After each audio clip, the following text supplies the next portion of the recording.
My name is Rosemarie. I'm 32 years old, and I'm standing in my sister's wedding reception bathroom holding a plastic dinosaur plate filled with chicken nuggets while 200 guests feast on filet mignon. My phone is recording everything because in exactly 10 minutes, I'm about to expose 3 years of calculated cruelty that led to this moment. My sister Bethany thought serving me a kid's meal would be her final humiliation. Instead, it became the catalyst for revealing who she really was. Before we dive into this story, I'd love to know where you're watching from today. If you've ever been the black sheep in your family or felt invisible at important events, hit that like button and subscribe for more stories about finding your voice when others try to silence you. Trust me, what happens next will show you that sometimes the greatest revenge isn't getting even, it's getting truth. Growing up in the Sullivan household meant understanding one fundamental truth.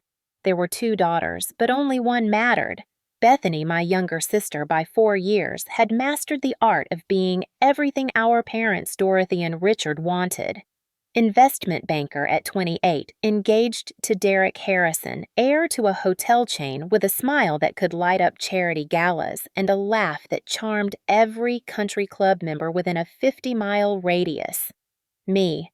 I was Rosemarie, the graphic designer who dared to pursue art over accounting, the single mother who couldn't keep her husband, the perpetual disappointment wrapped in what our mother called unfortunate fashion choices. The favoritism wasn't subtle. When Bethany turned 16, our parents surprised her with a white BMW wrapped in a giant red bow. When I turned 16, I got a used Honda Civic with a dent in the passenger door and a lecture about being grateful. College told the same story. Bethany's acceptance to Yale came with our parents popping champagne and writing checks without blinking. My acceptance to state school came with spreadsheets about student loans and suggestions that maybe community college would be more practical. I worked 3 jobs to pay my way through designing logos at night, serving coffee at dawn, and tutoring kids in between. Bethany spent her summers in the Hamptons. I spent mine in a sweltering apartment teaching myself Adobe Creative Suite on a laptop that crashed every hour. But Bethany's real talent wasn't in her banking career or her ability to choose the perfect wines for dinner parties.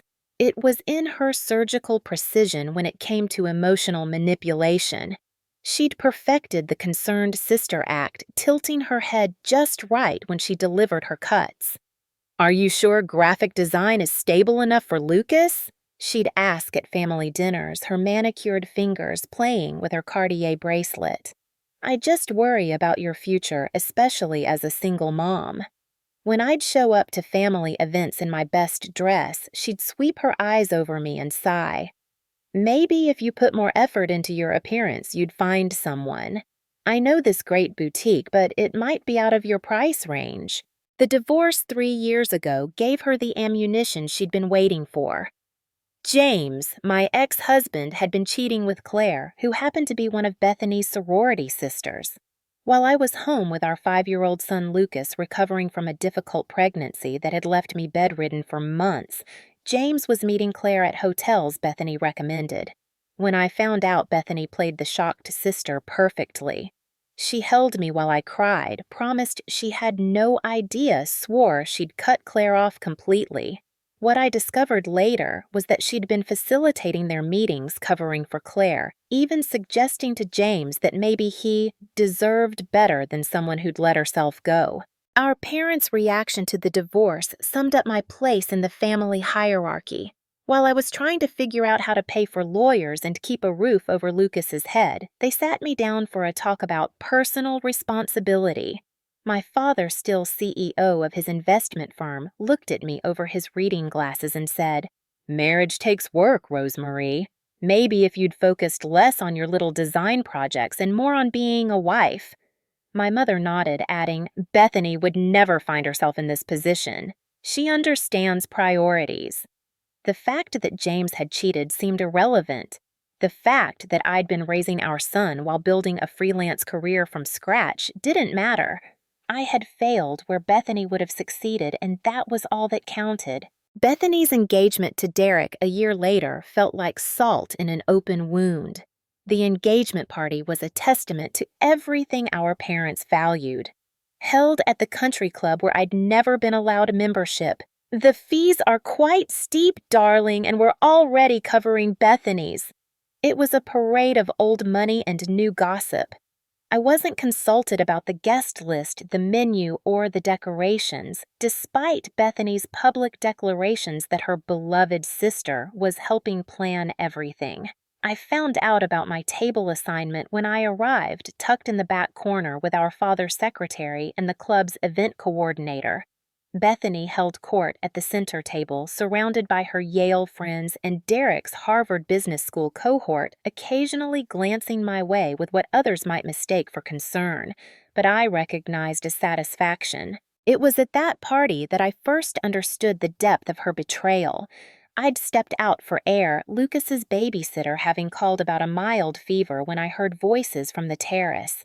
Derek's mother, Patricia Harrison, was speaking to her sister in that lockjaw accent that screamed old Boston money.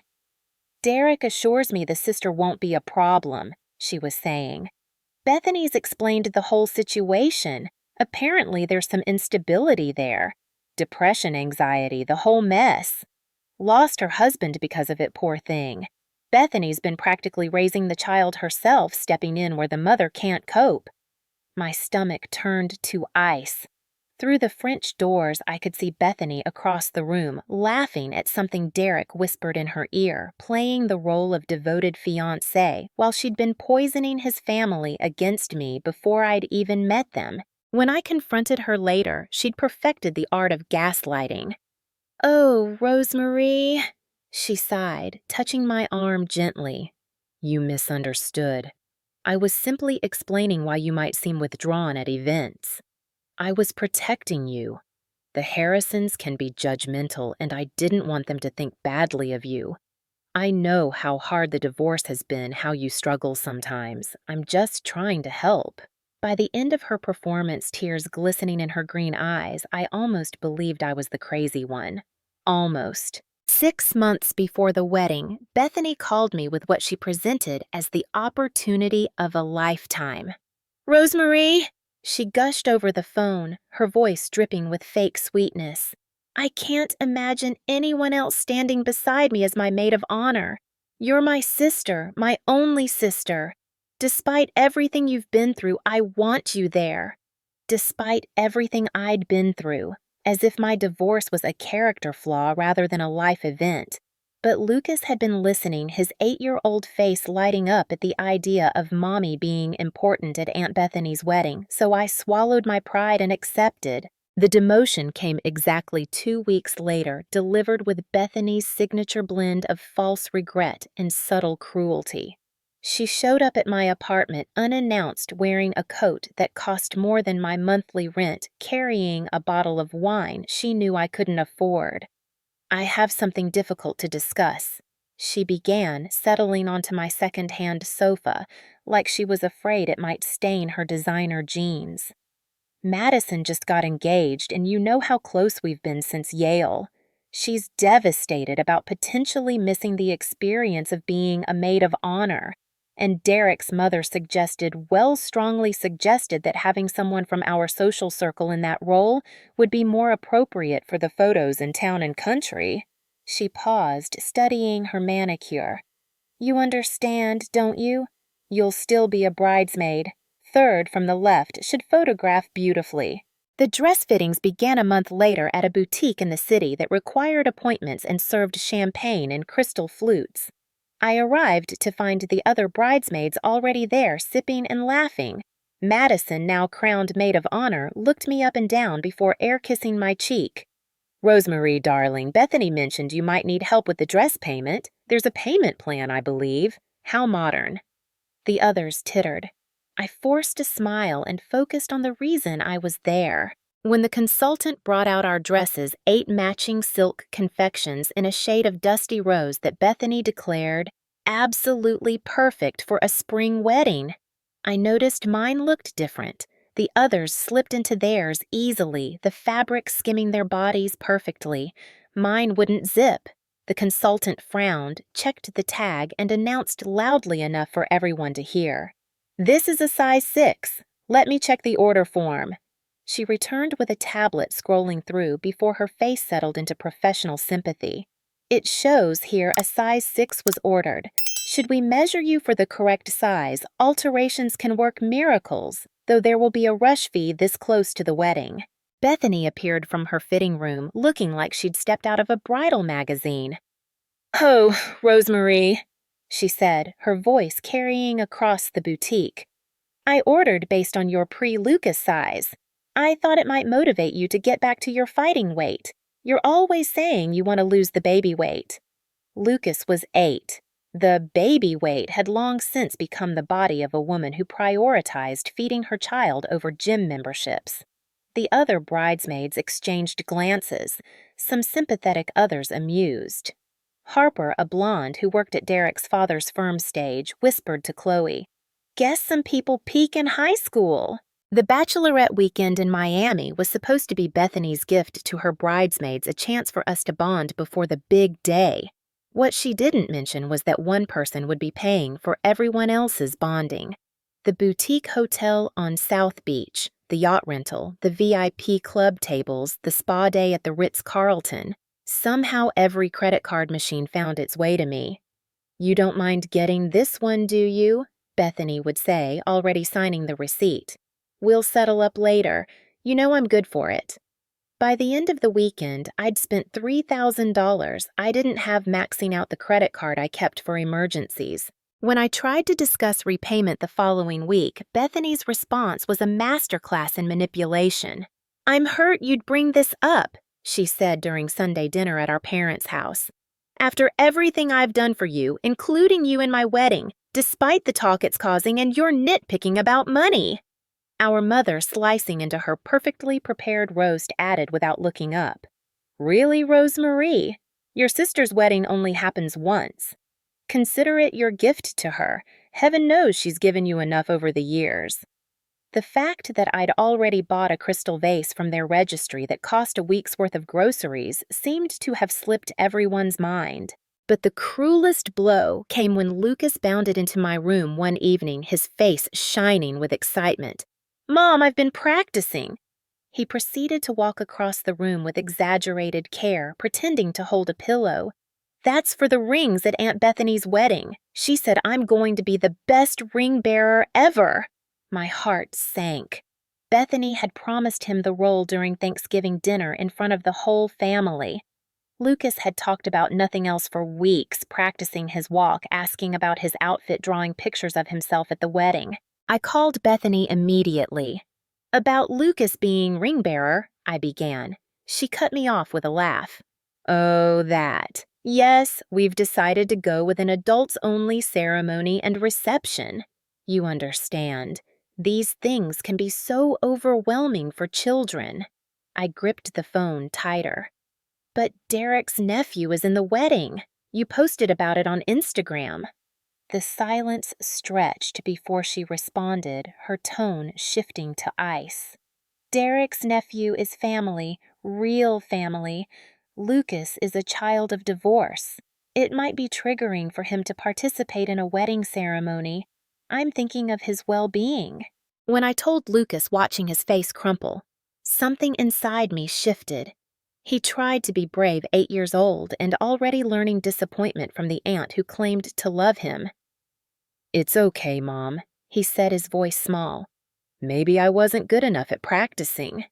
That night, after he'd cried himself to sleep, I opened my laptop and created a new folder on my cloud drive. I named it Evidence. The family heirloom controversy was what filled that folder first. Our grandmother's pearl necklace had been promised to me since I was 13, the day Grandma Rose pulled me aside at her 75th birthday party. "This goes to you, my dear," she'd said, letting me touch the lustrous strands. "Bethany will get plenty of pretty things in her life, but you understand the value of something with history." She'd passed 2 years before my wedding to James, and true to her word, the necklace had been given to me. I'd worn it on my wedding day, one of the few bright spots in a marriage that would eventually crumble. 3 months before Bethany's wedding, she mentioned the necklace casually during a fitting. "You'll loan me Grandma's pearls for the wedding, won't you? They'll be my something old." It wasn't a request. When I hesitated, she turned to our mother, who was admiring Bethany's veil options. "Mom, don't you think Grandma's pearls would be perfect with my dress?" Our mother's response was predictable. "Of course they would. Rosemarie, surely you can share for one day. It's not like you have occasions to wear them anymore." The fact that I'd caught Bethany posting photos of her extensive jewelry collection on social media, including no fewer than 3 pearl necklaces Derek had bought her, apparently didn't factor into anyone's equation of fairness. I started screenshotting everything. The text messages to her bridesmaids group chat that she didn't know I could see thanks to Harper accidentally adding me before Bethany made her remove me. "Can you believe Rosemarie asked about the bachelorette money so tacky? Had to uninvite the nephew from the ring bearer role. Can you imagine that child in our photos?" The emails between her and vendors copied to me by a sympathetic wedding coordinator named Sandra, who'd overheard Bethany referring to me as the charity case bridesmaid. The bank statements I helped my parents set up for online banking showing transfer after transfer to Bethany. $50,000 for the wedding, $20,000 for her honeymoon. A little help with the apartment down payment that totaled another $30,000. Meanwhile, when Lucas had needed surgery for a broken arm from a playground fall, I'd had to set up a payment plan with the hospital. As the evidence mounted, patterns emerged that I'd been too close to see before. Bethany's cruelty wasn't random or reactive. It was systematic, designed to isolate me from family support while maintaining her image as the perfect daughter. Every slight was calculated, every kindness performed for an audience. She needed me at the wedding not because she wanted her sister there, but because my absence would raise questions she didn't want to answer. I was a prop in her perfect performance, meant to stand there and smile while she demonstrated her magnanimity in including her troubled older sister. 2 weeks before the wedding, I sat in my living room with Lucas asleep beside me, scrolling through 3 years of accumulated proof of Bethany's true nature. Photos, screenshots, recordings I'd started making of our conversations after the heirloom incident.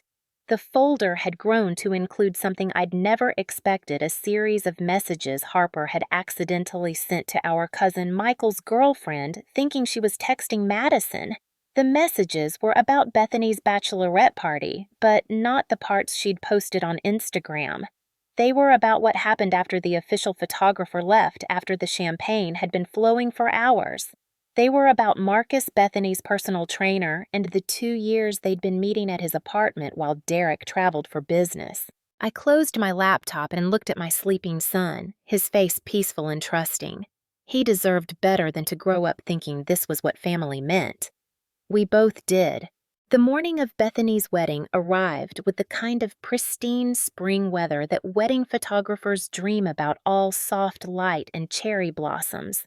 My alarm went off at 4:30 because Bethany had insisted all bridesmaids arrive at the venue by 6 sharp. "The photographer needs to capture the getting ready process," she'd explained, as if documenting her stepping into designer shoes required the presence of 8 women who'd rather be sleeping. I dressed quietly, careful not to wake Lucas, who was staying with my neighbor Mrs. Chin for the day. The elderly woman had patted my hand when I'd dropped him off the night before. "That family of yours," she'd said, shaking her head. She'd lived next door long enough to see the pattern. The Fairmont estate where Bethany had chosen to hold her 200-guest extravaganza looked like something out of a magazine in the early morning light. I arrived to find the other bridesmaids' cars already in the lot, luxury vehicles that made my 10-year-old Toyota look even more out of place. Inside, I followed the sounds of laughter and champagne corks popping to the main bridal suite, only to be intercepted by Madison in the hallway. "Oh, Rosemarie," she said, her smile sharp as glass. "You're in the Magnolia room. We needed the main suite for the actual wedding party photos." She gestured down the hall to a door marked Staff Only with a temporary Magnolia Room sign taped over it. The Magnolia Room turned out to be a converted storage closet with a single mirror propped against the wall and a folding chair that looked like it had been retrieved from a basement. My bridesmaid dress hung from an exposed pipe, and a small makeup case sat on what appeared to be a retired catering cart. Through the thin walls, I could hear the real bridal suite. The squeals of excitement, the makeup artist calling out names, the photographer directing poses. I stood there for a moment absorbing this latest indignity before the door opened and a young woman with kind eyes and elaborate tattoos peeked in. "You must be Rosemarie," she said, wheeling in a professional makeup kit. "I'm Bailey. I'm supposed to do your makeup here." She looked around the room with barely concealed disgust. "This is some bullshit!" The unexpected profanity from the otherwise professional-looking makeup artist startled a laugh out of me. Bailey grinned. "Listen, I've done a lot of weddings, and I've never seen a bridesmaid, especially the sister of the bride, stuck in what's clearly a storage room. But don't worry, I'm going to make you look so good they'll regret not putting you in the main photos." As Bailey worked her magic transforming my tired face into something that belonged at a society wedding, she kept up a stream of chatter that I gradually realized was purposeful. "Your sister's an interesting person," she said, applying foundation with expert strokes. "Kept asking if I could make certain people look less prominent in photos. When I asked what she meant, she specifically mentioned making sure you didn't outshine anyone." Bailey met my eyes in the mirror. "Joke's on her. You've got the kind of bone structure that photographs beautifully. Natural beauty beats Botox every time." By the time Bailey finished, I looked better than I had in years.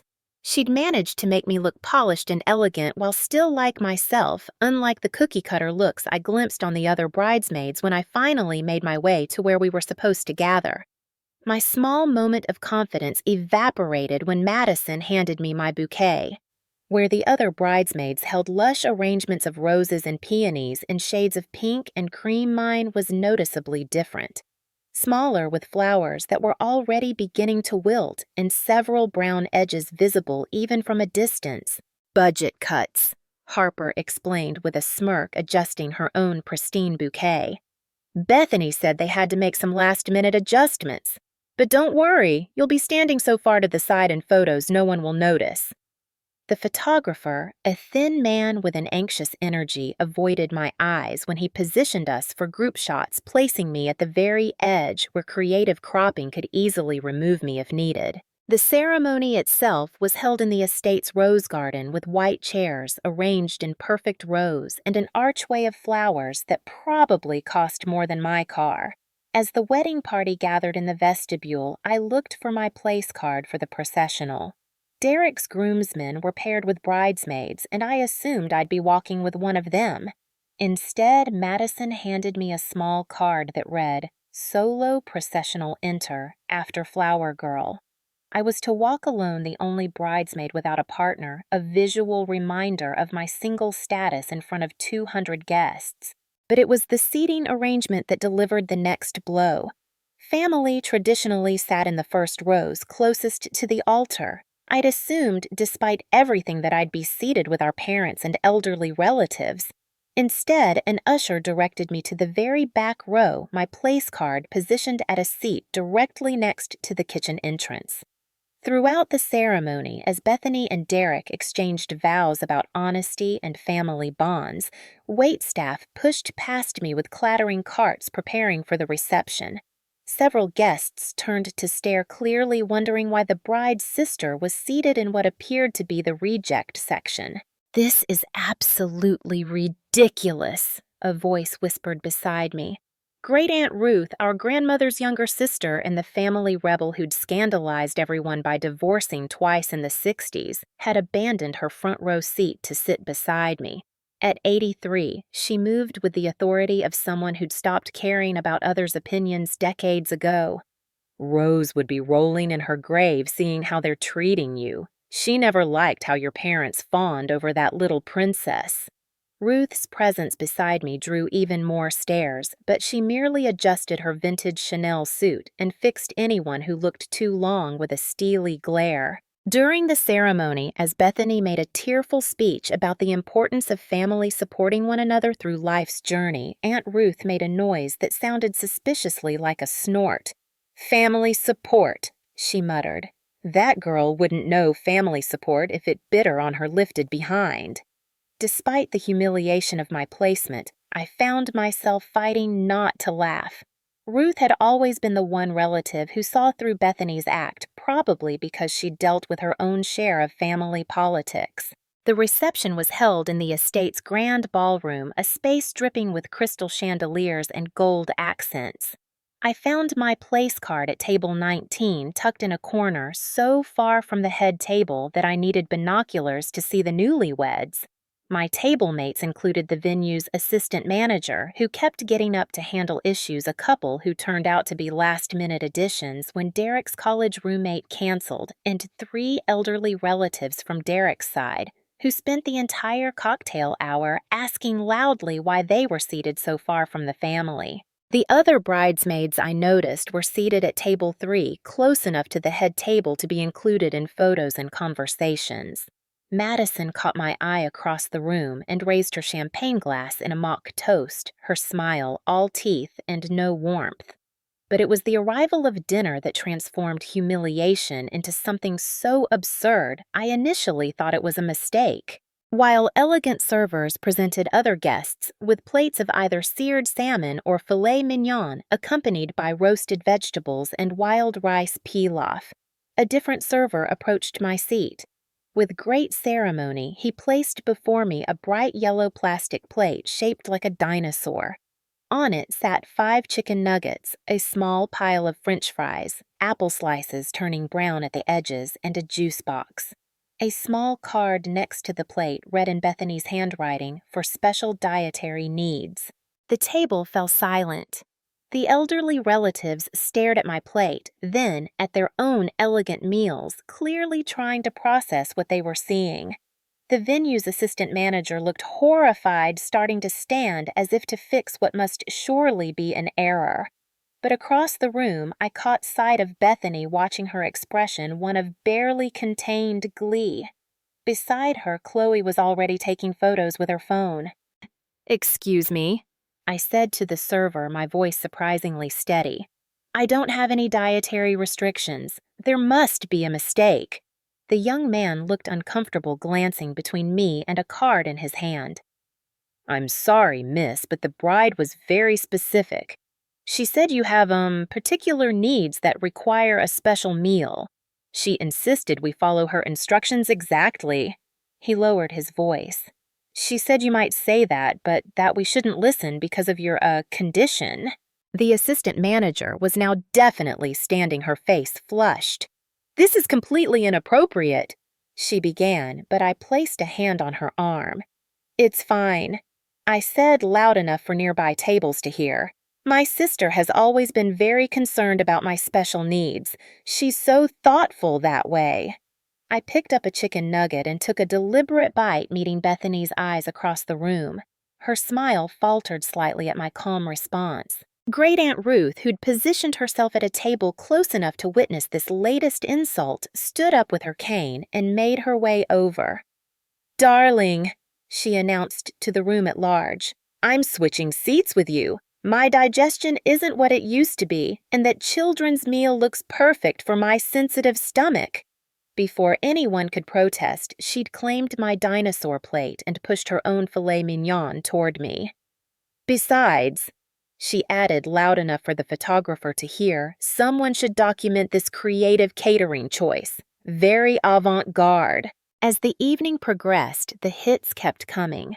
During the father-daughter dance, a tradition where typically all fathers present would dance with their daughters, my father only had eyes for Bethany. They swayed to butterfly kisses, while I sat at my corner table remembering how he'd been too busy to attend my own wedding to James.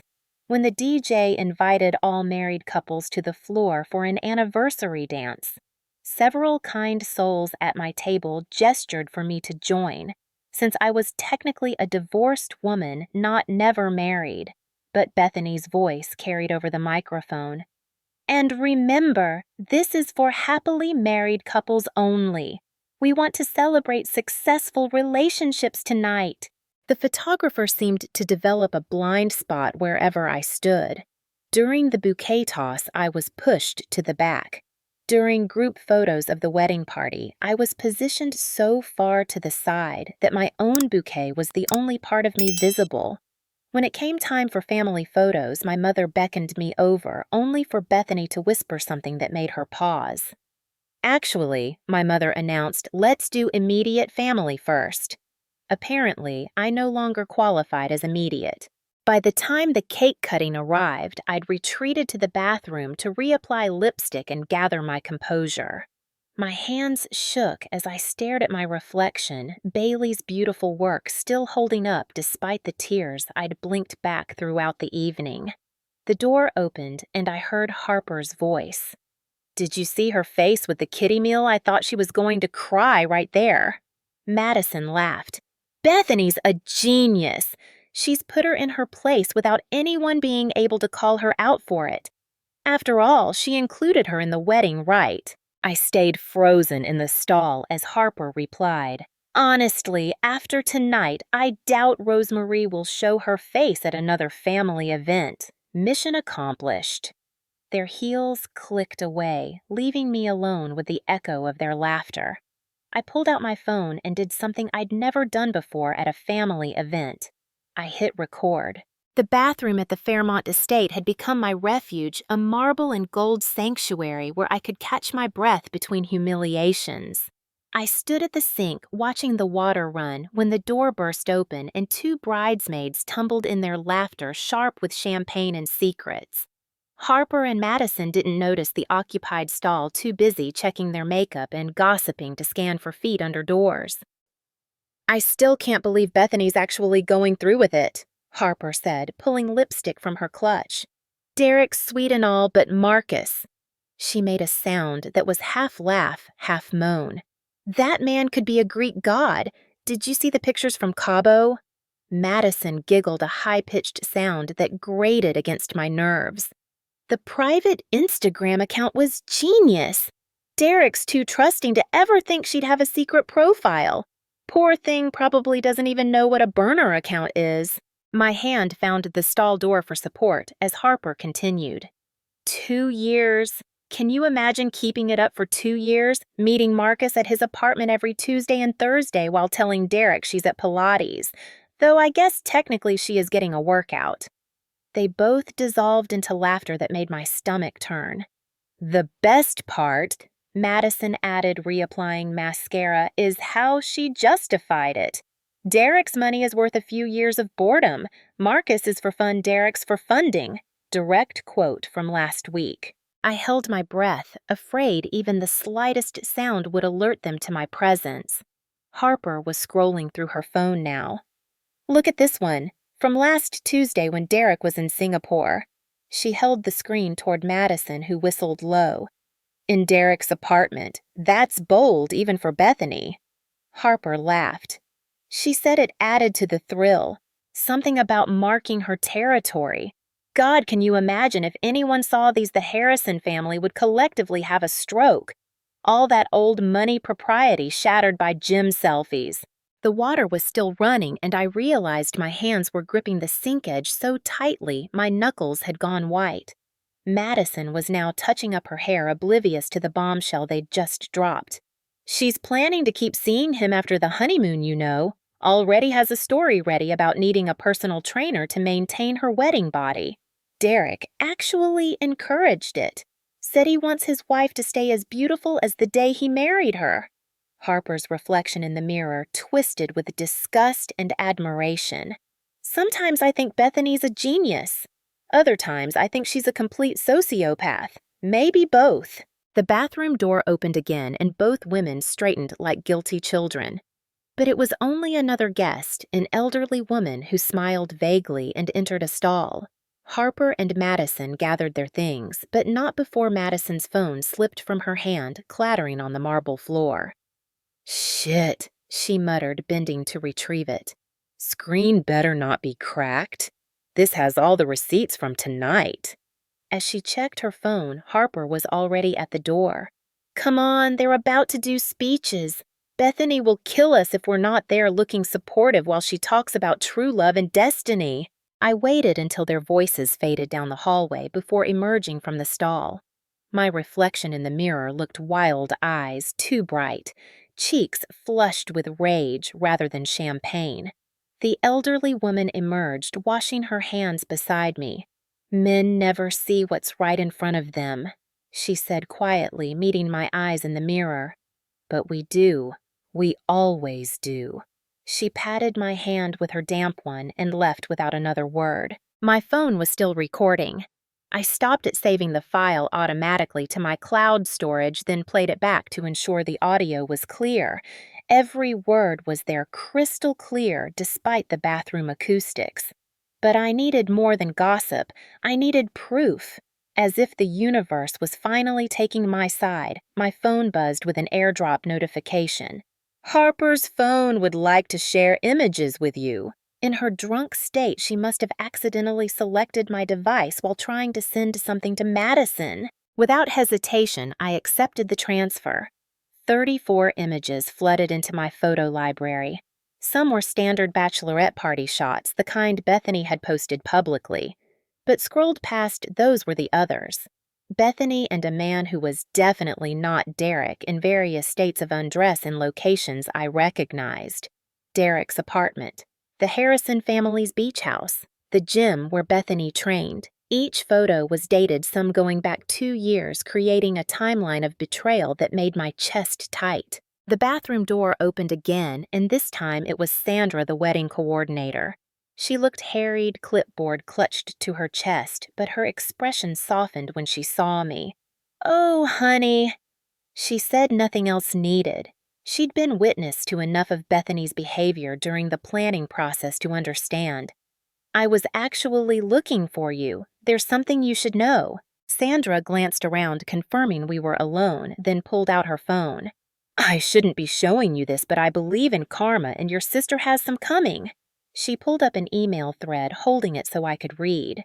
The messages were between Bethany and the catering manager, dated a week ago. "I want to make something crystal clear," Bethany had written. "My sister Rosemarie is to receive the children's meal regardless of what she says. She has mental health issues and doesn't always know what's best for her. This is for her own good.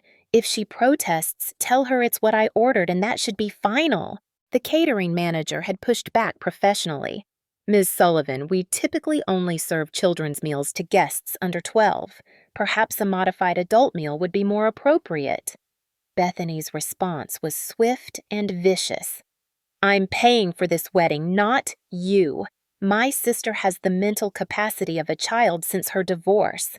The children's meal is what she'll receive, or I'll be speaking to your supervisor about your inability to follow client instructions. I'm sure the Harrison family's connections to the hospitality industry would be interested to hear about a venue that doesn't respect their wishes." Sandra was scrolling to another email now. She also specifically requested the seating arrangements. Look. The email detailed exactly where I was to be placed with Bethany, insisting on the seat by the kitchen door to minimize disruption when she inevitably has to leave due to her conditions. She'd told the venue staff I was prone to episodes and might need quick exit access. "I kept all of these," Sandra said, her voice tight with anger. "My manager told me to document everything in case of liability issues. Your sister essentially painted you as unstable and potentially dangerous." I felt the floor tilting beneath me, the full scope of Bethany's campaign coming into focus. This wasn't just sibling rivalry or casual cruelty. This was systematic character assassination. "Why?" I asked, my voice barely a whisper. Sandra's expression was sympathetic but knowing. "I've worked a lot of weddings, seen a lot of family dynamics. Your sister needs you to be the failure so she can be the success. If you were thriving, if people saw you as stable and successful, it would threaten her narrative. She needs you broken to justify her own choices." The coordinator's phone buzzed and she glanced at it with a sigh. "Speeches are starting. I have to go. But Rosemarie," she squeezed my shoulder. "I have a cousin who works in event AV. The Harrison family had their tech team set up the system. Very high-end, very accessible if you know the right people." She gave me a meaningful look. "The right people who might owe me a favor and think your sister's behavior is disgusting." With that, she hurried out, leaving me with a business card that had a name and number written on the back. Brandon Chin, AV Specialist. I made my way back to the reception as the best man was wrapping up his speech about Derek's loyalty and kindness. The irony of listening to praise for the groom's virtues while knowing his bride had been cheating for 2 years wasn't lost on me. Bethany stood next, radiant in her designer gown, tears already forming as she spoke about finding her soulmate.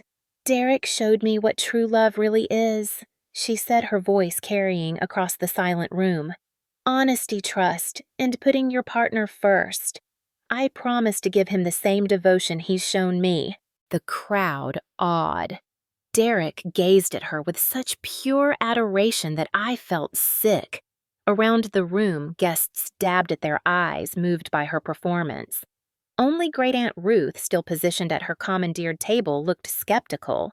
She caught my eye and made a subtle gesture toward my phone. "Record everything the gesture said. You'll need it." As Bethany continued her speech, weaving lies with the skill of a master manipulator, I felt my phone vibrate. A text from an unknown number. "This is Brandon. Sandra filled me in. I have access to the AV system. Whatever you need." I glanced toward the tech booth where a young Asian man gave me the slightest nod. Another ally in this war I hadn't chosen, but was finally ready to fight. Bethany was wrapping up now, raising her champagne glass high. "To family," she said, her eyes finding mine across the room. "Both the family we're born with and the family we choose.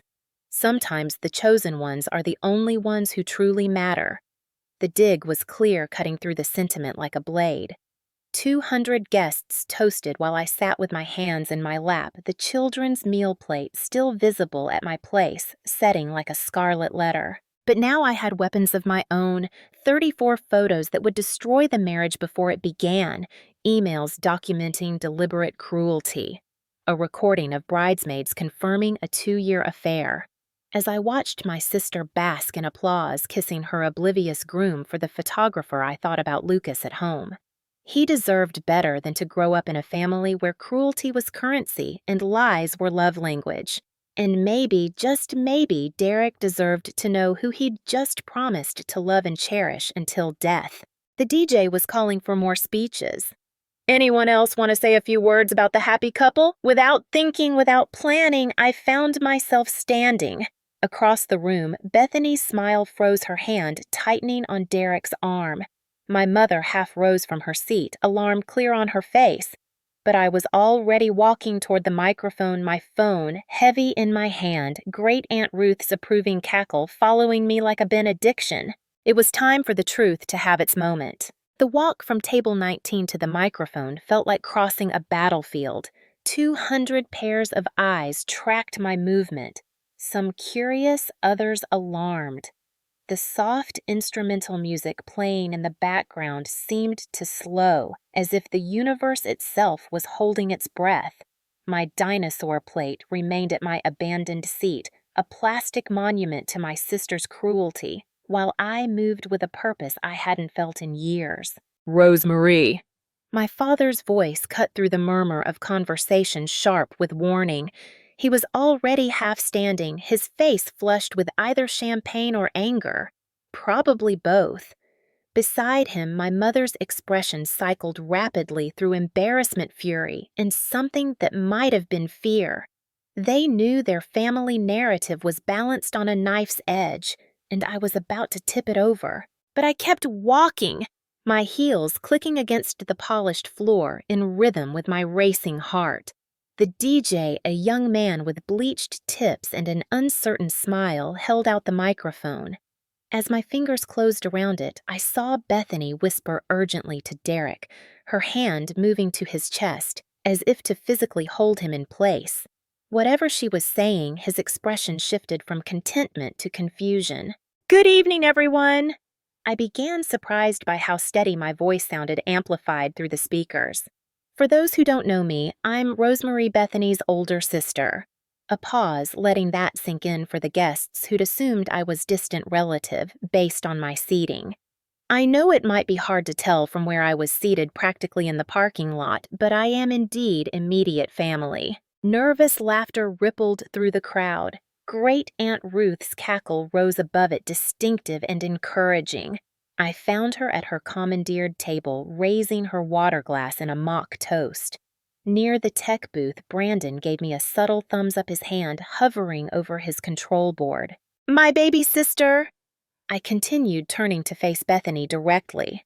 Her smile was frozen a rictus of social politeness, barely containing her rage. "My best friend.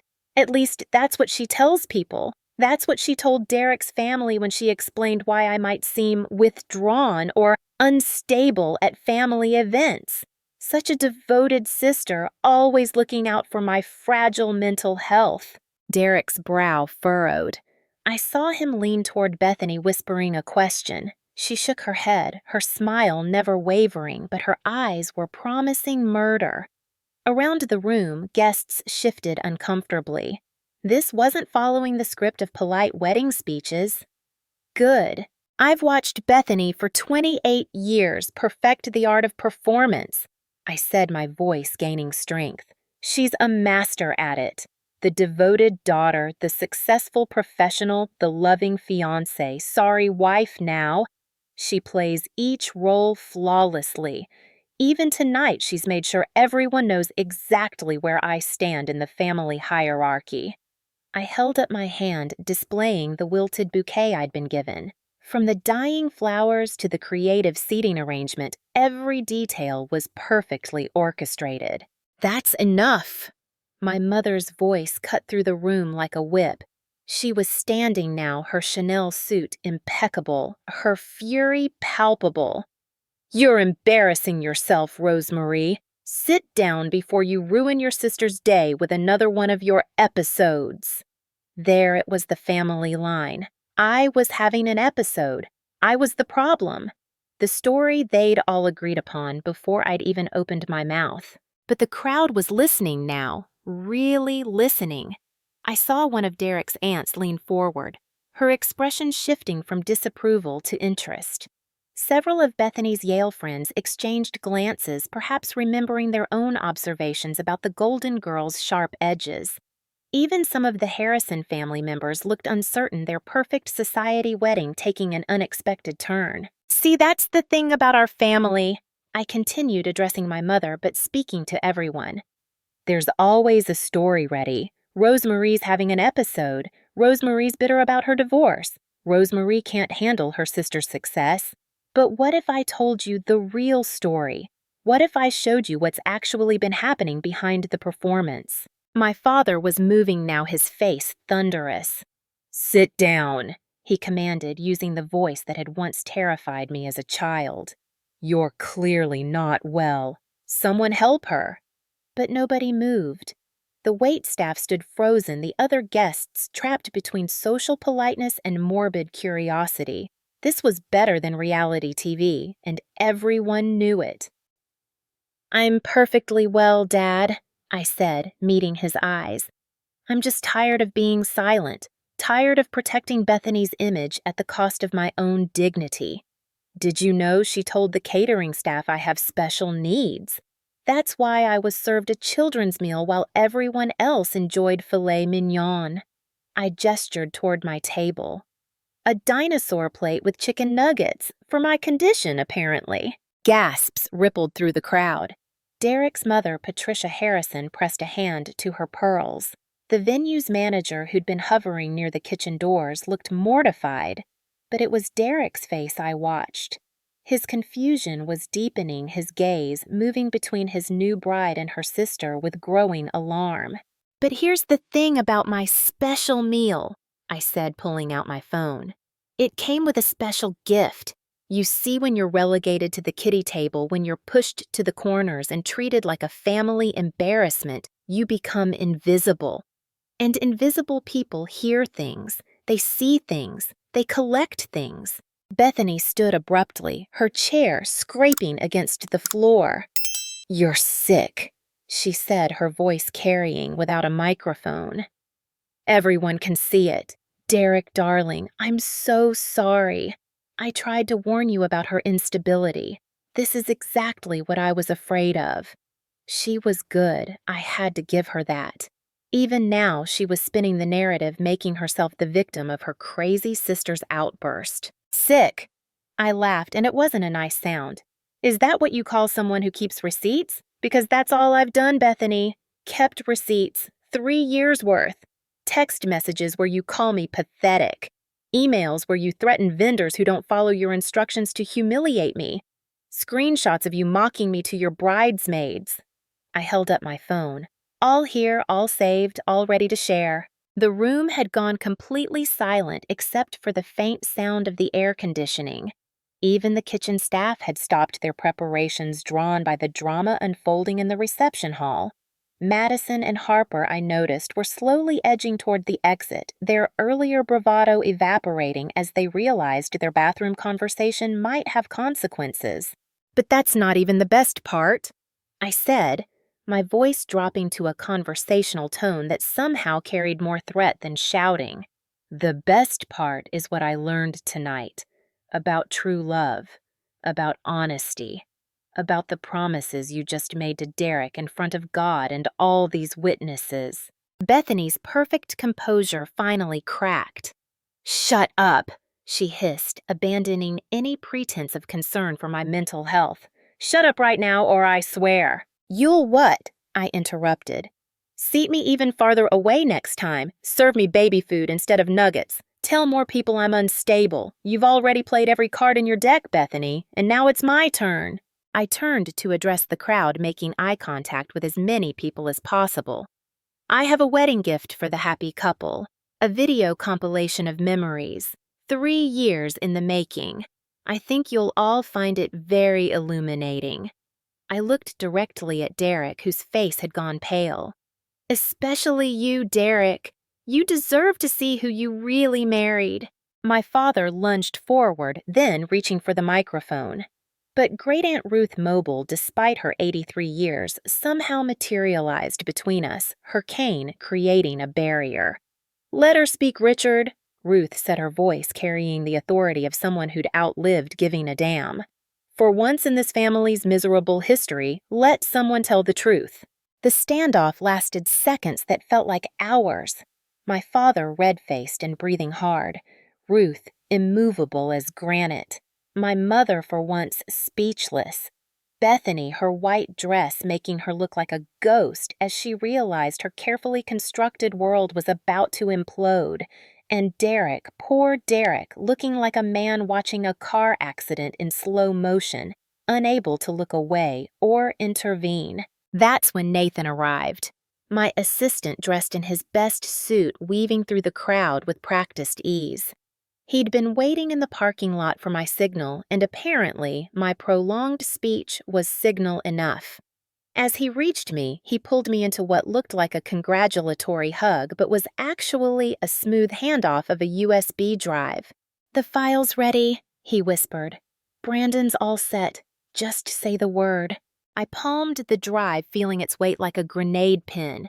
3 years of humiliation, cruelty, and lies all condensed into a few gigabytes of data. Emails, texts, photos, recordings. And at the center of it all, the evidence Harper had accidentally sent me. Proof that while Derek was pledging eternal fidelity, Bethany was already planning her next rendezvous with Marcus. "I've prepared a special video of memories," I announced, moving toward the AV setup. "Brandon here has kindly agreed to help me share it with everyone. After all, weddings are about bringing families together, aren't they? About celebrating truth and love and honesty." Bethany broke free from Derek's restraining hand, rushing toward me with her designer heels clicking frantically against the floor.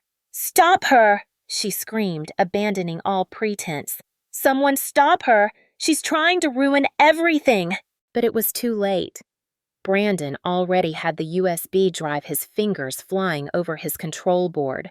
The large screens positioned around the reception hall, meant to display romantic photos of the couple, flickered to life. And as 200 guests turned their attention to the screens, as my family realized they couldn't stop what was about to happen, as Derek stood frozen like a deer in headlights, I spoke my final words into the microphone. "This is for every person who's ever been served a kid's meal at the adult table. For everyone who's been told they're too sensitive when they finally speak up. For every scapegoat who's been gaslit into silence." I looked directly at Bethany, whose face had gone from red to white to an interesting shade of green. "Enjoy your wedding gift, sister. You've earned it." The screens flickered once more, and then the video began. The first image that filled the screens was deceptively sweet. Baby Bethany and toddler me, dressed in matching Easter dresses, holding hands in our grandparents' garden. The photo lingered for a moment, a reminder of innocence before the storm. Then the screen split in two, and the real story began to unfold. On the left side, images of my childhood flashed by. Report cards showing straight A's, art awards, photos of me helping our elderly neighbor with groceries.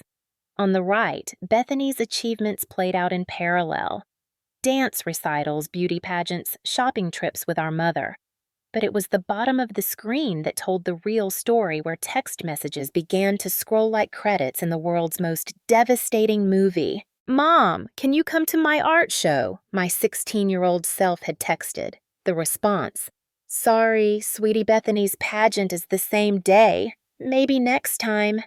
There was no next time documented, but there were dozens of similar exchanges, each rejection building a pattern that even the most casual observer couldn't miss. The video transitioned Nathan's editing skills, creating a seamless narrative.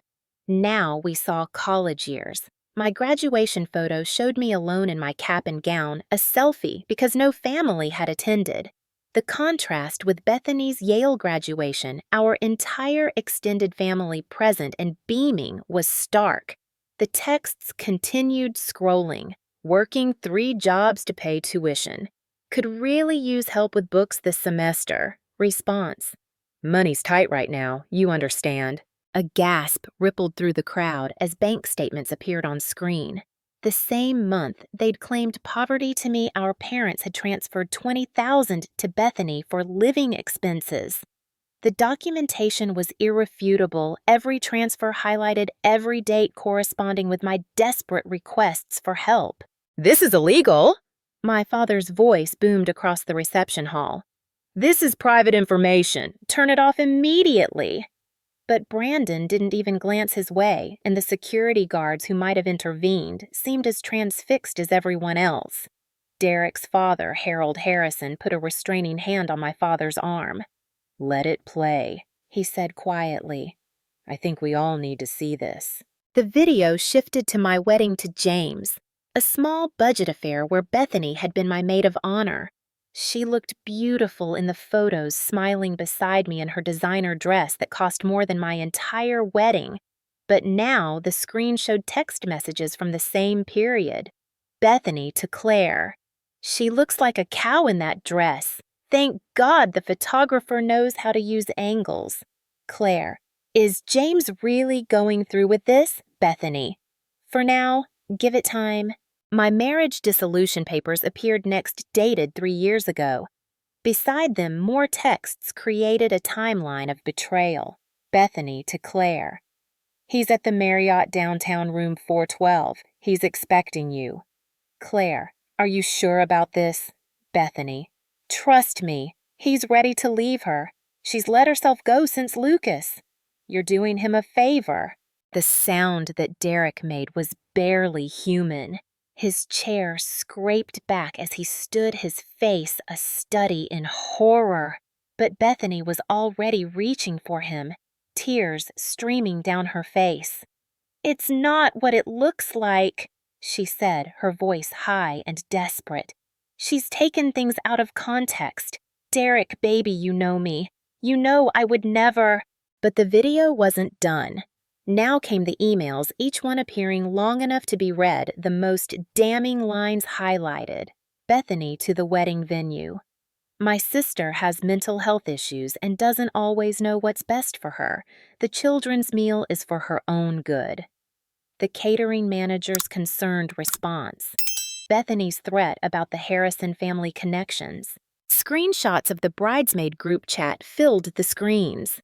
Can't wait to see Rosemarie's face when she gets the kiddie meal. Did you see her bouquet? I picked the deadest flowers I could find. Betting pool on whether she cries during speeches.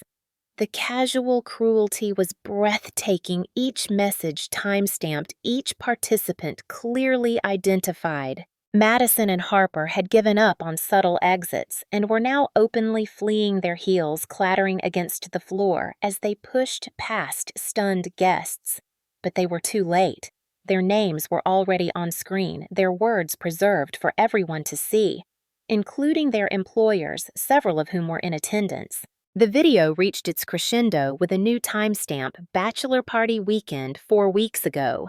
Shaky phone footage, clearly taken in secret, showed Bethany on a hotel balcony, champagne glass in hand, surrounded by her bridesmaids. Her voice, slightly slurred but perfectly clear, filled the reception hall through the sound system. "You want to know the truth about Derek," Video Bethany said, laughing. "He's sweet, he's rich, he's connected, and he's completely clueless. Marcus, now that's a real man. Did I show you the pictures from last week?" Squeals from her friends. 2 years we've been together. 2 fucking years, and Derek still thinks I'm at Pilates every Tuesday and Thursday. The video shifted to screenshots from an Instagram account none of the wedding guests had seen before. Private account. Bethany Bad Girl, with a winking emoji. The photos left nothing to imagination. Bethany and a muscled man who was definitely not Derek in various locations in various states of undress. The timestamps were damning. Last Tuesday when Derek was in Singapore on business, 3 weeks ago when he'd posted about missing his fiancée during her spa weekend. Photo after photo, a comprehensive documentation of infidelity. "Stop it!" Bethany screamed, lunging toward the AV booth. But Great Aunt Ruth's cane shot out, catching her ankle. Bethany went down in a cloud of tulle and satin, her designer dress billowing around her. "You vindictive witch!" she shrieked at Ruth, who merely adjusted her vintage suit and smiled. "The witch is you, dear," Ruth said calmly. "And it seems your flying monkeys have already fled." The final sequence of the video was audio only, the screen showing a simple waveform. My voice recorded in the bathroom. "Did you hear Harper and Madison talking about Bethany's affair?" Sandra's voice. "With Marcus, everyone on the vendor side knows. 2 years is a long time to keep that kind of secret. Poor Derek." Then Harper's voice, crystal clear from the bathroom recording. "Derek's money is worth a few years of boredom. Marcus is for fun, Derek's for funding." Direct quote from Bethany last week. Madison's giggle. "She's planning to keep seeing him after the honeymoon. Already has a story ready about needing a personal trainer." The screens went black. The silence in the reception hall was absolute. 200 guests sat frozen, processing what they'd just witnessed. The complete destruction of a reputation. The unmasking of a fraud. The end of a marriage that had lasted less than 3 hours. Derek stood like a statue, his face drained of all color. His parents flanked him, his mother's hand on his arm, his father's expression murderous, but directed entirely at Bethany. Around the room, phones were out, no doubt recording this historic meltdown for posterity. The society wedding of the season had become the scandal of the decade. Bethany pushed herself up from the floor, her dress torn, her elaborate updo collapsed mascara streaming down her face in black rivers. "Derek," she said, reaching for him. "Derek, please. Let me explain. It's not—" She manipulated things. "Rosemarie's always been jealous. She's twisted everything. You know me. You know us." Derek finally moved, stepping back from her outstretched hand as if it were poisonous. When he spoke, his voice was quiet, but carried in the silence. "Is it true, Marcus? 2 years. Is it true?" For a moment, Bethany's mask flickered between defiance and desperation. Then she made her choice, lifting her chin with a shadow of her old arrogance. "You'll never understand. A woman like me needs more than what someone like you can provide. I gave you what you wanted. The perfect wife, the perfect image. What I did in my own time. In my apartment." Derek interrupted, his voice gaining strength. "In my family's beach house, while spending my money, living a lie every single day." He pulled off his wedding ring, the small ping as it hit the floor somehow louder than all of Bethany's screaming. "The marriage is over. My lawyers will be in touch." As Derek walked out, his family forming a protective wall around him, the floodgates opened.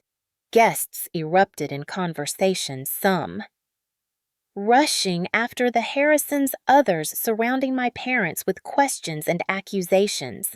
Several of Bethany's Yale friends were already distancing themselves, their social survival instincts kicking in. The photographer who'd captured every moment was typing furiously on his phone, no doubt negotiating with tabloids. My mother reached Bethany first, trying to wrap her in a protective embrace. But for once, Bethany pushed her away. "This is your fault," she screamed at our parents. "You made me this way. Nothing was ever enough. I had to be perfect." She whirled on me, her face twisted with rage. "And you've ruined everything. My life is destroyed because you couldn't just stay in your place." "No," I said, my voice steady despite the chaos around us. "Your life is destroyed because you built it on lies. I just turned on the lights." The immediate aftermath of the video played out like a perfectly choreographed disaster. Within 20 minutes of Derek's exit, the reception hall had half emptied. Guests fled the scene with the kind of urgency usually reserved for fire alarms, clutching their phones and already spreading the news through Boston's social circles. The Harrison family's lawyer, who'd apparently attended the wedding as a guest, was spotted in the corner making rapid phone calls while gesturing for the photographer to preserve all footage. Bethany sat in the ruins of her reception, still in her torn designer gown, alternating between sobbing and screaming at anyone who came near. Our parents flanked her like shell-shocked bodyguards, my mother dabbing at Bethany's face with a handkerchief, while my father barked threats about lawsuits at anyone still filming. But their protective circle had shrunk to just the three of them. Even Bethany's most loyal friends had disappeared into the night, social preservation instincts overriding loyalty. Great Aunt Ruth approached me as I stood near the abandoned wedding cake, its perfect fondant roses now seeming like a mockery of the day's events. "That was magnificent," she said, pressing a business card into my hand. "My lawyer? Better than that buffoon Richard uses. You'll need representation when they come after you." She patted my cheek with surprising gentleness. "Rose would be so proud. You finally found your spine." The venue staff moved around us like ghosts, uncertain whether to continue serving the remaining guests or start cleaning up. Sandra, the wedding coordinator, found me by the exit. "That was the bravest thing I've ever seen," she said quietly. "Also, you should know the Harrison family has already called to cancel the final payment. They're claiming breach of contract due to fraud. Your sister's about to have bigger problems than a ruined reputation." My cousin Michael, the lawyer who'd stood up for me during my speech, intercepted me before I could leave. "I meant what I said about representing you pro bono," he said, handing me his card. "What you did tonight, it needed to happen. This family has been toxic for too long." He glanced back at where our parents were trying to coax Bethany to her feet. "They'll come after you hard, but you've got more support than you think." As I drove home, my phone buzzed constantly with messages. Some were from numbers I didn't recognize, guests who'd gotten my contact information, somehow expressing support or asking for interviews. Others were from family members ranging from vitriolic to unexpectedly supportive. But I didn't read any of them. Not yet. I just drove through the quiet streets feeling lighter than I had in years. Mrs. Chin was dozing in front of her television when I arrived to pick up Lucas. She woke with a start, then studied my face carefully. "How was the wedding?" she asked, though something in her expression suggested she already knew. I looked at my son curled up on her sofa with her ancient cat sleeping peacefully, unaware that his family had just imploded spectacularly. "It was honest," I said finally. For the first time in my life, it was honest. 6 months later, I sat in my new office, a bright space in a converted warehouse that housed several creative businesses.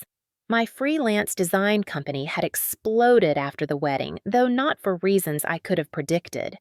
The video of my speech had gone viral, trending on social media with hashtags like #KidsMealRevenge and #Truth at the Altar.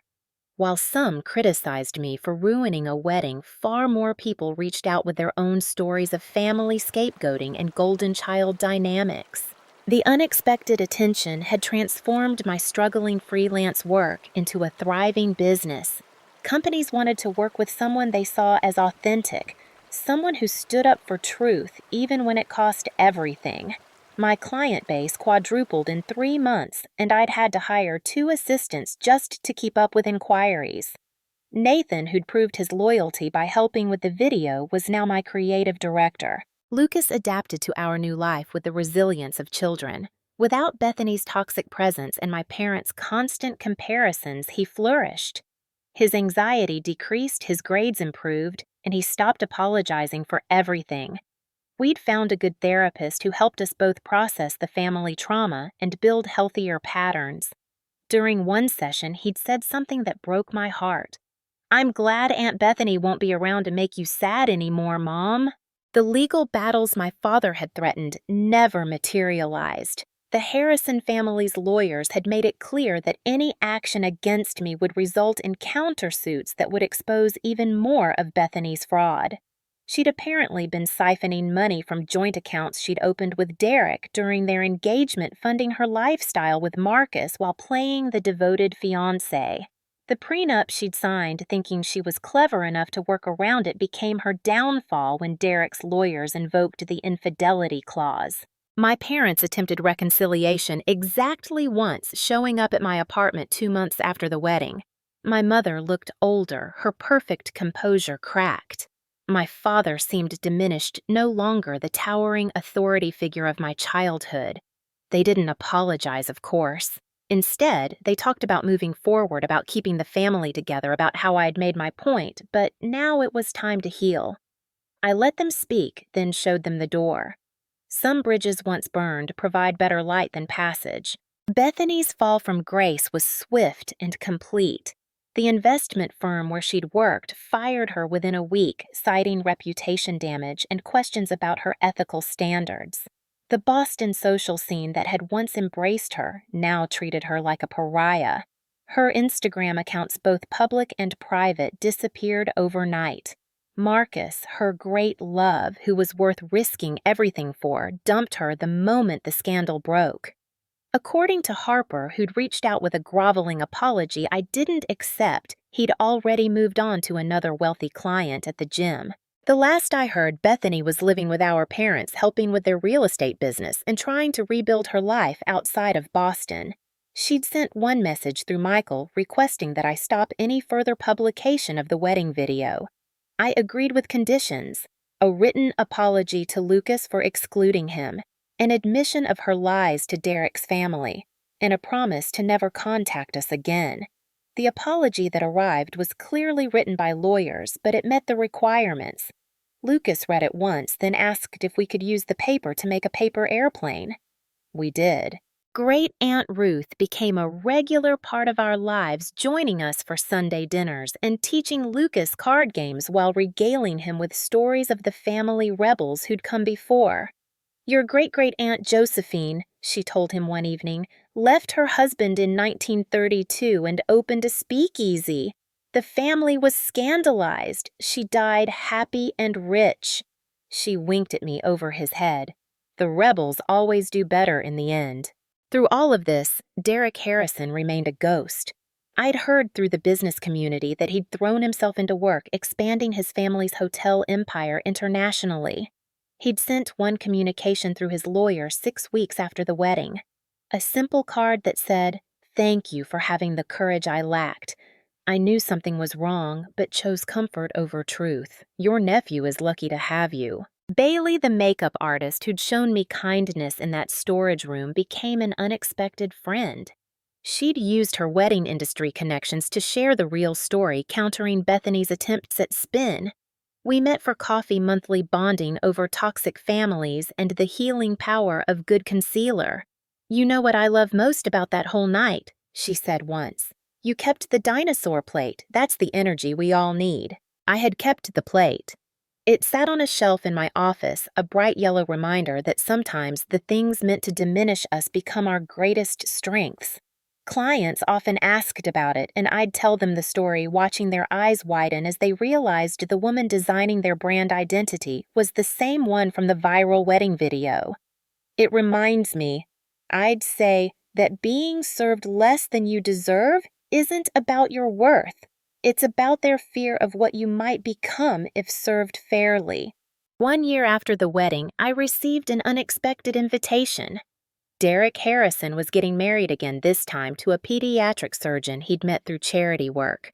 The invitation included a personal note. "Your courage saved me from a lifetime of lies. I'd be honored if you'd attend and see what real love looks like." I didn't go, but I sent a gift, a crystal vase from the registry, with a card that simply said, "To truth and new beginnings." Life settled into a rhythm that felt foreign but wonderful. Lucas and I had pizza nights and park days. We took art classes together and built blanket forts. I dated occasionally, nothing serious, just coffee, with men who didn't need me broken to feel whole. Tom, a single dad from Lucas's school, had become a particular bright spot. He'd heard the story, of course everyone had, but he was more interested in who I was becoming than who I'd had to fight to become it. During a session with my therapist, she asked me to consider what I'd gained from that night. "I know what you lost," she said. "Family stability, anonymity. But what did you gain?" I thought about it for a long moment. "Myself," I said finally. "I gained myself, and Lucas gained a mother who won't teach him that love means accepting cruelty." She smiled. "And was it worth it? The public scene, the viral video, the burned bridges?" I thought about Sunday dinners with Aunt Ruth, about Lucas's confident laughter, about waking up without dread in my stomach, about building something real with my own hands and talent. I thought about the messages I still received from people who'd found courage in my story to confront their own toxic dynamics. I thought about freedom, messy and uncertain, but mine. "Every single moment," I said. The therapist leaned back satisfied. "Then you've already won." As I left her office, my phone buzzed with a text from Lucas. "Mom, can we have dinosaur nuggets for dinner?" followed by a string of dinosaur emojis. I laughed, typing back, "Only if we eat them on regular plates." His response was immediate. "Deal. Love you, Mom." "Love you too, baby." And I did. I loved him, loved our life, loved the people who'd stood by us, and even loved the journey that had brought us here. The dinosaur plate on my office shelf caught the afternoon light, a yellow beacon of the moment everything changed. Not when I was served less than everyone else, but when I decided I was worth more than they could ever afford to acknowledge. Some families are bound by blood, others are forged in fire, but the best ones, the ones that last, are built on truth, even if that truth has to be served with a side of chicken nuggets and a viral video that leaves 200 wedding guests in stunned silence. Especially then, I would love to hear from you. If you've ever been the black sheep in your family or found the courage to stand up against toxic dynamics, share your story in the comments below. Your experience might be exactly what someone else needs to hear today. If this story resonated with you, please hit that like button and subscribe for more content about finding your voice and claiming your worth. Share this with anyone who needs a reminder that sometimes the greatest revenge isn't getting even, it's getting free.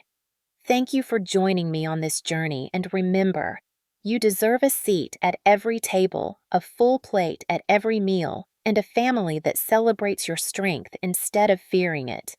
Until next time, this is Rosemarie reminding you that your story matters, your voice is powerful, and your truth is always worth telling.